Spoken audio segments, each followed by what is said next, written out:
متصدر، متصدر لا تكلمني، متصدر رقم واحد، متصدر شويه كومبارسات، متصدر وكسبت المصري اللي هو اول دوري اللي هو ما اتغلبش ولا ماتش لحد دلوقتي، ودي اول هزيمه له في الدوري. كان في فريق كده اسمع عنه، كان مش عارف، ما انتش شايفه في الجدول، معلش كده بص بس معلش، انا مش شايفه، مش عارف راح فين. كان في فريق كده ايه، شعار لونه احمر وفيه سنسر هنا، حاجه شبه كده يعني، مش هو راح فين يا جماعه؟ انا مش شايفه، مش عارف، الله اعلم هو فين. ممكن نبقى ننزل ندور عليه بعد كده شويه، كمان شويه ولا حاجه، ربنا معاه ويقويه وينصره على من ايه يعني، مش عارف، مش موجود.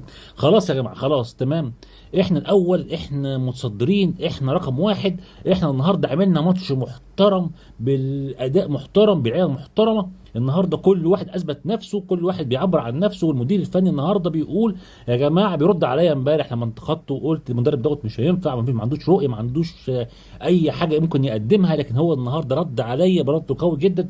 قال لي يا حجازي لا، انا عندي كتير والنهارده الصراحه مزكني.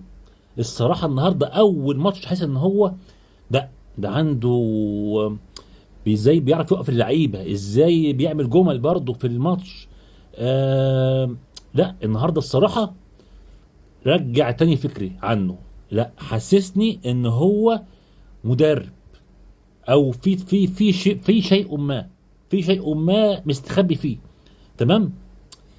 بس ارجع واقول لكم برضو، ارجع واقول لكم اللعيبه هي اللي لما تكون عايزه بتعمل، برضو لما اللعيبه تكون عايزه بتعمل. لو كنا لعبنا بالاداء دوت، لو كنا لعبنا بالاداء دوت في ماتش وادي دجله، واللعيبه عايزه وناويه، قسما بالله كنا كسبنا. لا تقولي بقى لا مدرب ولا مش عارف مين ولا اي حاجه، كنا كسبنا. من لا تقول لي بقى اي الى ان شاء الله الجارديولا قاعد على بتاع واحنا ادائنا مش هنعمل حاجه. اللعيبه لما تكون عايزه بتكسب، بس مش اكتر ولا اقل. بص على باختصار بقى كده، الشوط الاولاني بالنسبه لي هو شوط بينج بونج، يعني هجمه هنا هجمه هنا، هجمه هنا هجمه هنا، الدنيا كانت مولعه بين المصري والزمالك. بس الزمالك هو اللي كان مركز اكتر، هو لعيبته كانت عايزه تفوز، هو ده الفرق، ان انت عايز تفوز مركز في كل هجمه، مركز في الفينش الاخير. النهارده ربنا كرم عودة الدباغ في الجون اللي جابه باصراره. عندي كلام كتير عنه في التقييمات بس لسه هنجيله. عجبني المدرب ان هو كان محافظ كل واحد مركزه، هو كان عامل تشكيل صح، مش مخرف فيه، مش مقلق فيه.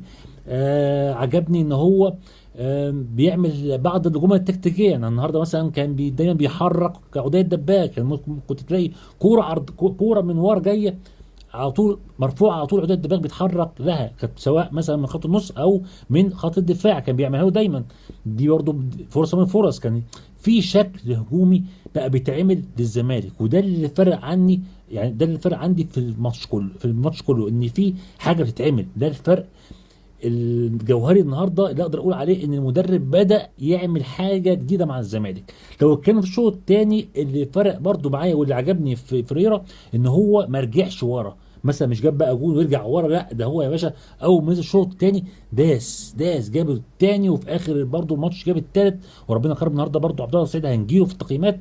يعني النهارده ملخص كلامي ان اللي فرق مع الزمالك المدرب اللي حاطط مع اللي هو خلينا نكسب ثلاثه النهارده، المدرب اللي حاطط تشكيل كويس، تشكيل صح، كل واحد مركزه محفظه بيعمل ايه. اللعيبه النهارده مركزه، عايزه وعايزه وحافظه هي نازله تعمل ايه. كل حاجه النهارده كانت صح، مفيش حاجه خالص غلط. نخش بقى على التقييمات. عودة الدباغ اول حاجه، انتوا عارفين رايي، انا مش شايف عودة الدباغ مهاجم الزمالك الاساسي، ولحد الان مش شايف مهاجم الزمالك الاساسي.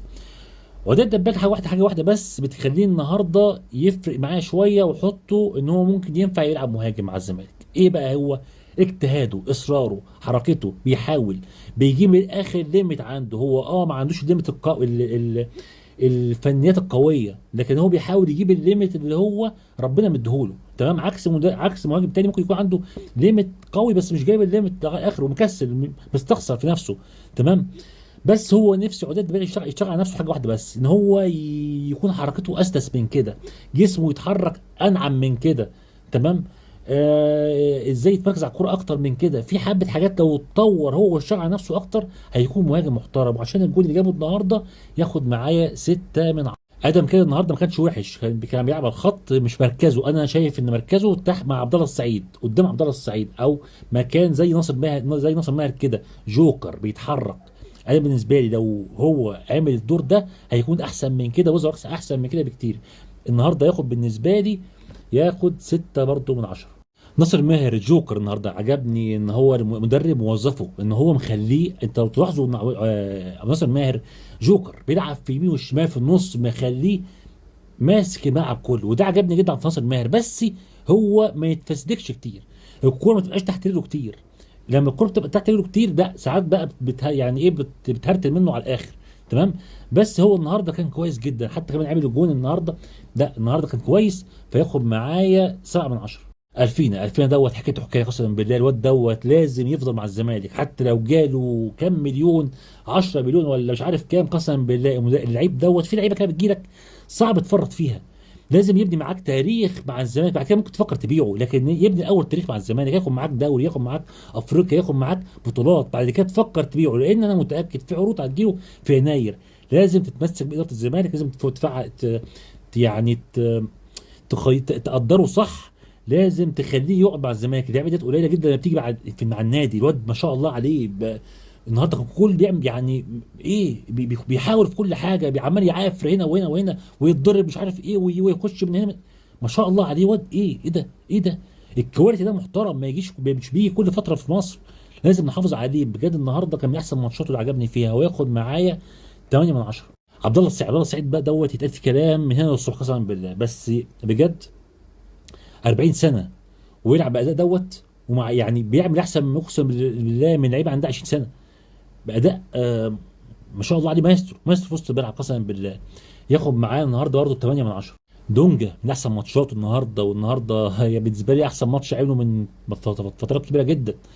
النهارده الجماهير النهارده حياته عشان اداؤه النهارده. ياخد معايا النهارده في التقييم اعلى درجه، ياخد 8 ونص.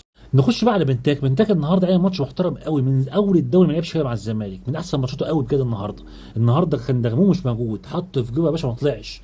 النهارده عمل تاكلينج في منطقه الجزاء بتاعتنا.